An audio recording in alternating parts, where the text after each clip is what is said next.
Infinity বা অসীম কিন্তু বাস্তবে কোনো সংখ্যা নয়, বরং একে একটা কনসেপ্ট বা ফিলোসফি বলা যেতে পারে। তবে বাস্তবিক জগতে ইনফিনিটি কনসেপ্টটা বোঝা কিন্তু সত্যিই খুব কঠিন। বিভিন্ন ম্যাথমেটিশিয়ান বিভিন্নভাবে এই বিষয়টি বোঝানোর চেষ্টা করেছেন, তবে সবথেকে সুন্দর এবং সহজভাবে যিনি অসীমের ধারণাটা আমাদেরকে বুঝিয়েছেন তিনি হলেন জার্মান ম্যাথমেটিশিয়ান ডেভিড হিলবার্ট। তিনি এই ইনফিনিটি কনসেপ্টটা বুঝিয়েছিলেন একটা খুব সুন্দর থট এক্সপেরিমেন্ট দিয়ে, যার নাম হলো হিলবার্ট হোটেল। তাই এই ভিডিওতে আমি আলোচনা করব কি এই হিলবার্ট হোটেল, আর কি করেই বা ডেভিড হিলবার্ট এই হোটেল দ্বারা আমাদের ইনফিনিটি কনসেপ্টটা বুঝিয়েছিলেন।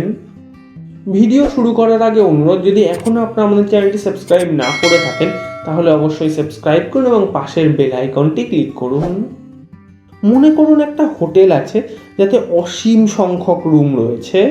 রুমের ঘরের নম্বর 1 থেকে শুরু করে 2, 3, 4 করে অসীম পর্যন্ত রয়েছে।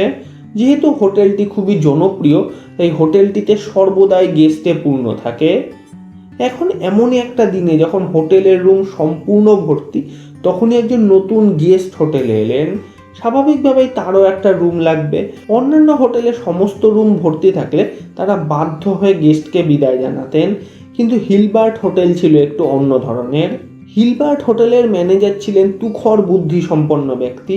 সে শুধুমাত্র তার সমস্ত এক্সিস্টিং গেস্টদেরকে এক ঘর করে সরে যেতে বললেন।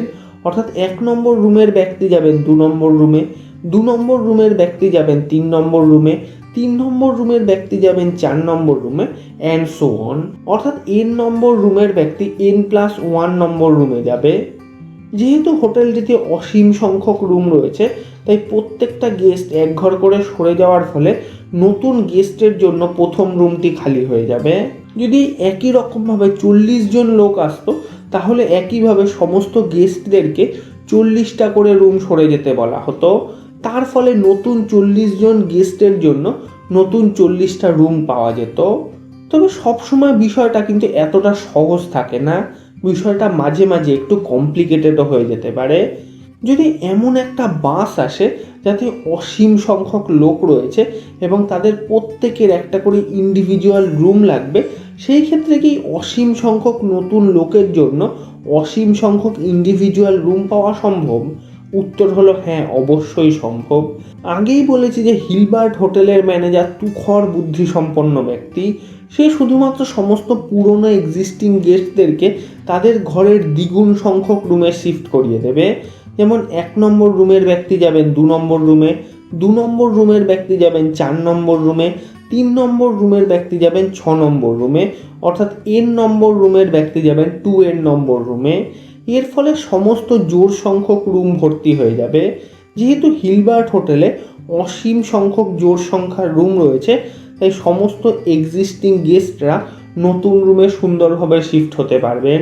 ফলে পড়ে থাকবে শুধুমাত্র বিজোড় বা অড নাম্বারের রুমগুলি।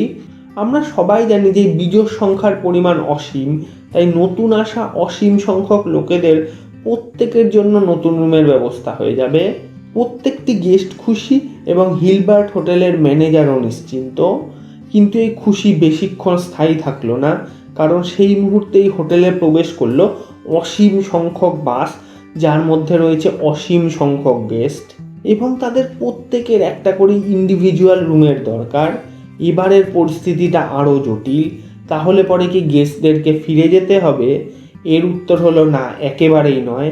কারণ ম্যানেজারের মনে ছিল যে আজ থেকে প্রায় 2300 বছর আগে গ্রিক ম্যাথমেটিশিয়ান ইউক্লিড বলেছিলেন যে প্রকৃতিতে অসীম সংখ্যক মৌলিক সংখ্যা বা প্রাইম নাম্বার রয়েছে।